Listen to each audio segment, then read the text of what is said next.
குரல் செய்திகளுக்காக ரத்னா. உலக உணவு தினம் மற்றும் உணவு பாதுகாப்பு குடிமக்கள் நுகர்வோர் சங்கம் மற்றும் தமிழ்நாடு முற்போக்கு நுகர்வோர் மையம் இணைந்து இந்து கல்லூரியில் உணவு பாதுகாப்பு குறித்து விழிப்புணர்வு நிகழ்ச்சி இன்று காலை நடைபெற்றது. இந்நிகழ்ச்சியில் தமிழ்நாடு அரசு உணவு பாதுகாப்புத்துறை ஆணையர் லால்வேனா ஐஏஎஸ் சிறப்பு விருந்தினராக கலந்து கொண்டார். கல்லூரியின் முதல்வர் கல்விக்கரசி முன்னிலையில் நடந்த கூட்டத்தில் திருவள்ளூர் மாவட்ட நியமன அலுவலர் ஜெகதீஷ் சந்திரபோஸ் கல்லூரி மாணவர்களிடையே உணவு பாதுகாப்பு குறித்து விழிப்புணர்வை ஏற்படுத்தினார்.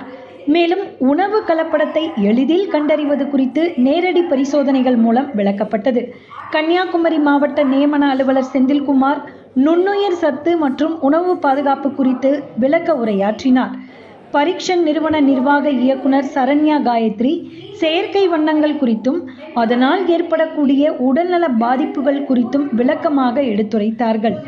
அயோடின் உப்பு மற்றும் செறிவூட்டப்பட்ட உணவுகள் குறித்து தனியார் நிறுவனம் சார்பில் சையது மற்றும் ஜெகதீஸ்வரி ஆகியோர் விளக்க உரையாற்றினார்கள். இதையடுத்து பல்வேறு உணவு பாதுகாப்பு விழிப்புணர்வு போட்டிகளில் வெற்றி பெற்ற கல்லூரி மாணவ மாணவியர்களுக்கு உணவு பாதுகாப்புத்துறையின் ஆணையாளர் அவர்கள் சான்றிதழ்கள் மற்றும் பதக்கங்களை வழங்கினார்.